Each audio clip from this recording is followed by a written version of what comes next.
Hello, everybody. I am, as always, your intrepid lecturer, Liam Puckneys. Welcome to week 3 of Health Economics. And today we are going to be discussing moral hazard. So last week we covered adverse selection, which is when sellers of something have more information than the buyers of something do, or vice versa. And as a result, buyers don't quite know what they're buying, or buyers don't quite know what they're buying. And so the people who have the highest quality things to sell don't sell because they're going to be effectively ripped off, not intentionally, but just the buyers have no way of knowing that the sellers who are selling the highest quality of a product are actually selling the high quality product, and so the highest quality sellers don't enter the market, and this can cause the entire market to collapse in the case of the Akerlof model for lemons, as well as the case in the Rothschild-Stiglitz model. Now, in the example of insurance, right? What are people? Who are the sellers? Who are the buyers in this market? The buyers in this market are the insurance companies, who are the sellers. They're the people being insured. Which again, it's kind of flipped, right? Because we think of you buy insurance from a company, but really what the company, right, from an adverse selection perspective, or from the Akerlof model perspective, it's the companies that are buying the customers' bodies to a certain extent and buying an insurance contract where they're insuring that customer's body against harm. So. And one of your takeaways from that may have been like, oh, yikes. You know, the Rothschild-Stiglitz model, oof. The free market didn't work really well there. Maybe public insurance is the answer. And maybe public insurance is the answer, but public insurance has a problem that we will see. It handles much more poorly than private insurance markets do, which is moral hazard, right? And a lot of the course, actually, a lot of the remainder of the course, when we get to the policy part of the course, is going to be how public insurance people deal, like countries that have public insurance, how do they deal with moral hazard? Because moral hazard is a really big problem, and it is a very big problem in public insurance markets. So,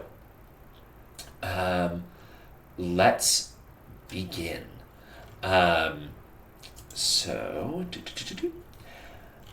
What is moral hazard, right? And what is moral hazard when it comes to insurance markets? So let's start with a story, right? Let's say three friends are deciding whether or not to go hang gliding, right? There are three of them, right? We'll say Peter, Paul, and Steve, right? So Peter and Paul both just lost their jobs, right? And so neither of them has insurance, right? And so Peter says, I'm going to sit this one out. I don't want to go, right? Hang gliding's really dangerous.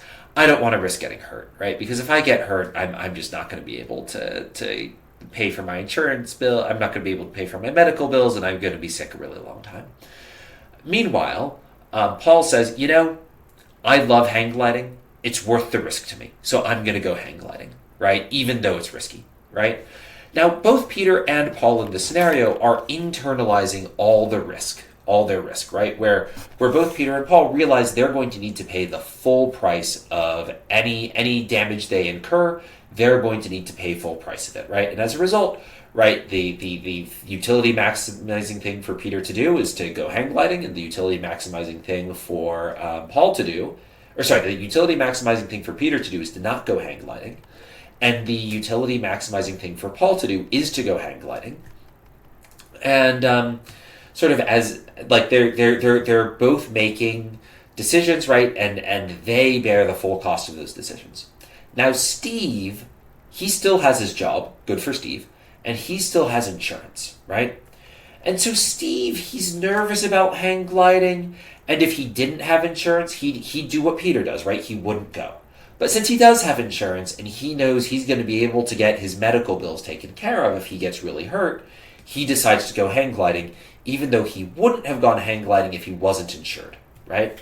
So Paul and Steve go hang gliding, and there's a storm that just, a sudden gust of wind comes by, and they crash and they burn, and they get horribly injured, right?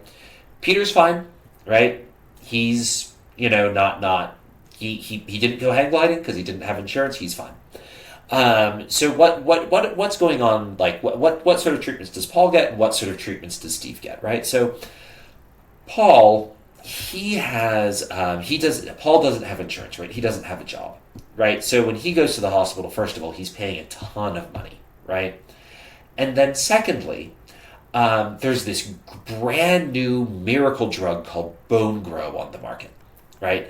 And what it does is within a day, it instantly fixes all your broken bones, right? Hang gliding accidents can be really nasty. And in this case, let's say both Paul and Steve, right, they've broken every bone in their body. They're in full body casts. They're in agony, right? And Paul, he just needs to take it, right? He went hang gliding. He knew he didn't have insurance. He can't afford the latest treatments. And so he just lays in a hospital bed for 6 months while he recovers, right? And then he's in massive amounts of medical debt when he gets out. He has a bad time. Now, what about Steve? Steve, right? Bone Grow, let's say Bone Grow costs $100,000, right? So too expensive for the unemployed, too expensive for Paul, who's unemployed. But for Steve, who is both employed and, very importantly, most importantly here, has insurance, who will pay for the full cost of the treatment, says, great, give me the Bone Grow, right? Let's give me the really expensive $100,000 treatment, and I can be back at work tomorrow, right? So the doctors give Steve Bone Grow. His bones magically heal, right? He gets up, goes to work in the morning, and he's fine. Now, there are two types of sort of having insurance altered decisions at 2 points here in the story I just told. The first was in Steve's decision to go hang gliding in the first place, right? So Peter decided not to go hang gliding because he didn't have insurance, right? Steve only went hang gliding because he had insurance. If he didn't have insurance, he wouldn't have gone hang gliding, right? That's one form of moral hazard. It's called ante moral hazard. This is moral hazard that occurs when you're deciding to take on risk or not. The fact that Steve had insurance changed his decisions about what sort of risks he should take. That's called ex ante moral hazard. I'll define that formally in a moment.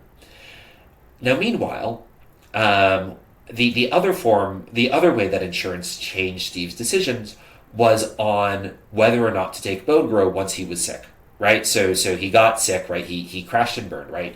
He and Paul both had terrible accidents, hang gliding accidents, right? Hang gliding is a very dangerous sport. For those of you who don't know what hang gliding is, you basically strap yourself to a giant sail and then you jump off a really high, a really tall cliff. I grew up in San Francisco, where I grew up. There are hills in San Francisco. It's a very hilly city, and there are times it gets super windy. And so there are spots where people go and they jump and they try to catch a breeze, and they will try to glide down the city, basically from the top of a tall hill to the bottom of the hill. It's incredibly dangerous. People die doing this every year. But once Steve has decided to go hang gliding, which again, he wouldn't have gone hang gliding if he didn't have insurance, but he has insurance, so he went hang gliding. He and Paul, and remember, Paul Paul doesn't have insurance, right? So Paul would have gone hang gliding whether or not he had insurance. He and Paul both get terribly injured, right? So Paul, right, he went hang gliding, but he can't afford this $100,000 treatment. And let's say he has $100,000 in the bank. Let's say Paul could afford this treatment. It still might not be worth it to him. Right, $100,000 is a lot of money, right? Let's say Paul makes $50,000 a year, right? It might be worth it for Paul to not get the treatment and just be in the hospital for a few months while his bones heal and takes a natural path of recovery, right? But Steve doesn't think about that, right? He goes for the most expensive, best treatment he can right away, right? And he can do that without thinking because he's insured. This is a second type of moral hazard, which occurs very frequently in healthcare markets. It occurs in other markets too, but healthcare markets is where it occurs the most frequently. This is called ex post moral hazard. And this is when having insurance changes your decisions after you've been hurt, right? So ex ante moral hazard, right? That was Steve's decision to go hang gliding, right? He wouldn't have gone hang gliding if he didn't have insurance, but he knew he was insured, so he decided to go hang gliding, right? That's ex ante moral hazard. Ex post moral hazard is Steve would not have bought Bone Grow if he weren't insured, but he is insured, so he doesn't pay the price for Bone Grow. So he buys Bone Grow, and he buys this very expensive treatment that he would not have selected if he were not insured. So this is sort of this hang gliding story sort of exemplifies moral hazard, and sort of explains both types of moral hazard we'll be discussing today. So let's define moral hazard. What is moral hazard? So the definition of moral hazard. Oh, hold on, sorry, wrong thickness of line there. So moral hazard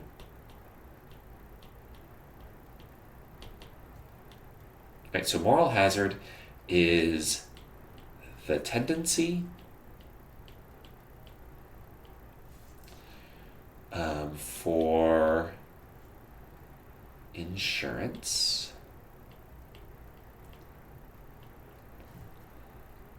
against, I don't know why my handwriting is so bad that the iPad thinks I'm misspelling things, against loss to reduce the incentives to prevent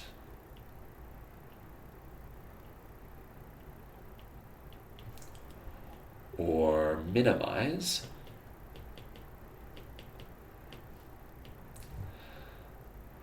the cost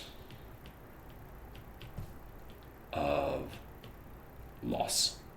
Right? So moral hazard is when you have insurance, and because you have insurance, it changes your behavior, right? It either, in the health insurance context, it either makes you take more risks with your health, right? Maybe you'll eat more cheeseburgers, even though you know cheeseburgers might give you a heart attack. And it also, or it changes the types of treatments you pursue, right? Where there's a cheap treatment and an expensive treatment, right? Where let's say you can either buy a pillow or get hip replacement surgery, right? And the pillow is way cheaper, and you need to do some stretching. And if you were paying the cost yourself, you would totally buy the pillow. But since the insurance company is paying the bills, you go for hip replacement surgery, even though you're not that. It's not worth. If you were paying the cost, it wouldn't be worth the cost to you. In general, right? Every case of moral hazard is going to follow sort of the same basic pattern, right? So an individual faces the risk of some bad event, and his actions can increase or decrease its likelihood, right? The individual buys an insurance contract that will pay for some or all of the costs of that event if it occurs.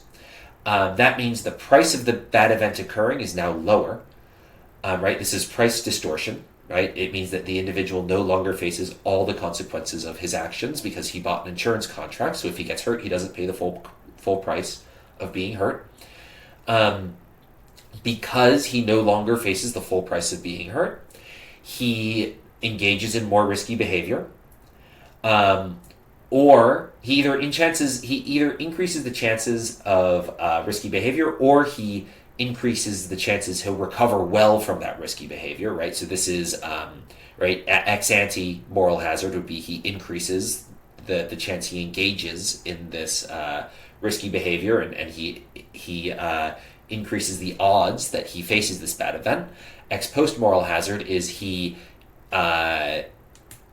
increases his recovery from that bad event beyond what he would he gets better treatment after the bad event than he would if he weren't insured.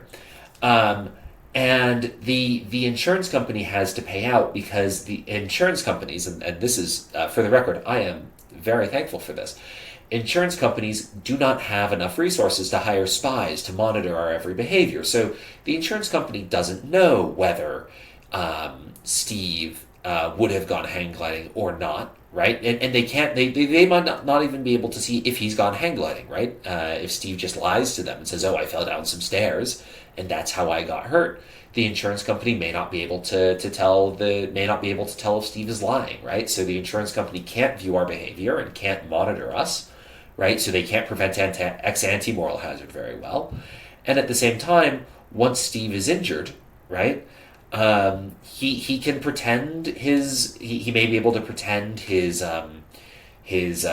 symptoms are more severe than they are, so he needs a more extreme treatment. He might be able to convince his doctors to tell the insurance company, hey, no, trust me, Steve really needs this really expensive treatment, right? It's really important that Steve be able to that Steve get this expensive treatment, right? Because the doctor benefits potentially from Steve getting a more expensive treatment, right? Because the insurance company is paying the doctor. So the doctor has an incentive to tell the insurance company, hey, give my patient the most expensive treatment. And the patient has an incentive to tell both the doctor and the insurance company, hey, give me the most expensive, fanciest treatment you have, even if I don't need it.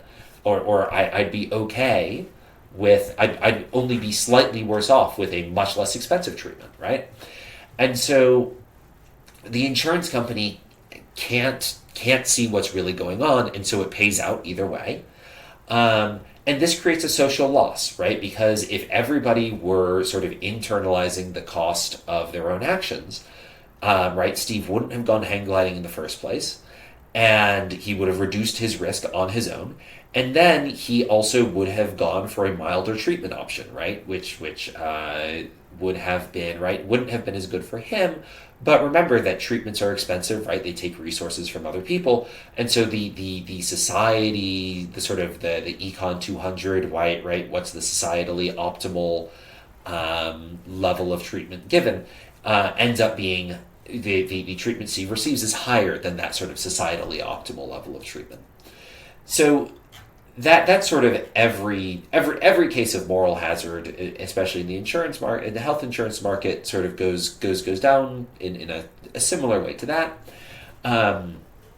So let's define ex ante moral hazard and ex post moral hazard, and then we'll go on to how do we represent moral hazard graphically. So what's ex ante moral hazard? Ex ante moral hazard. All right, so ex ante moral hazard. This is behavioral change that occurs before an insured event happens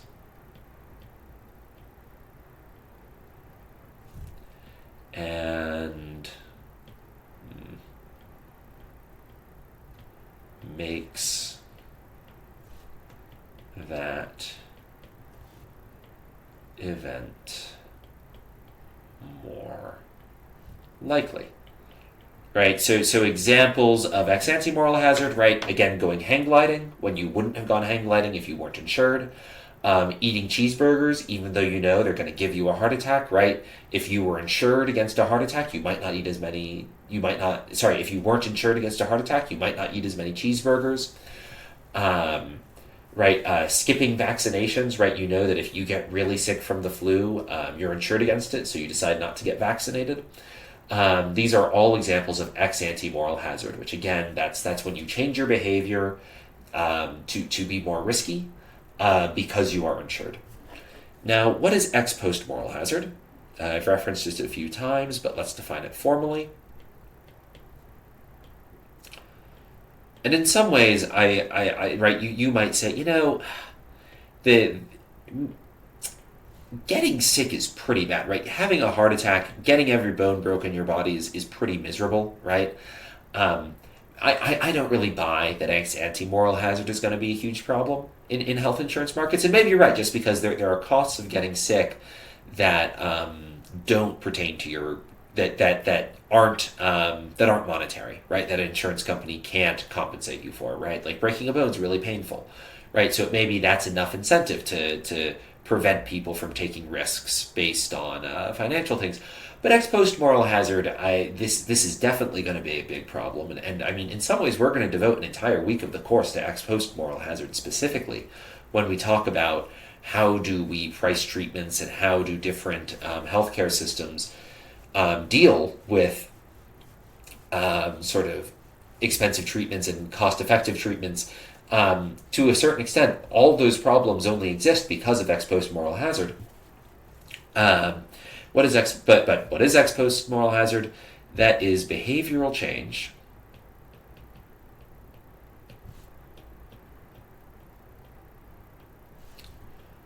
that occurs, as most behavioral change does, after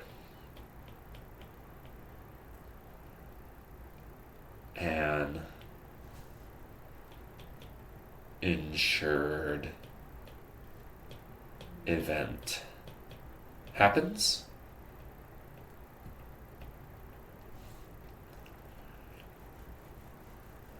and makes recovery more expensive. Right, so examples of this include the bone grow example, where you break every bone in your body and there's a really expensive treatment that'll heal you instantly but costs $100,000. That's an example, right? Another example would be, right, you're getting knee pain and you can either get painkiller or knee replacement surgery, and because you're insured, you go for knee replacement surgery, even though if you were paying the cost of the knee replacement surgery, you just go for painkillers. In general, ex post moral hazard in the healthcare context is when you seek more intensive healthcare than you need, given your symptoms and your situation. And the why does moral hazard lead to social loss? Social loss in moral hazard occurs when the insurance company pays for extra procedures and treatments that would not have been needed if not for the moral hazard. Right? So again, this is when the insurance company is paying for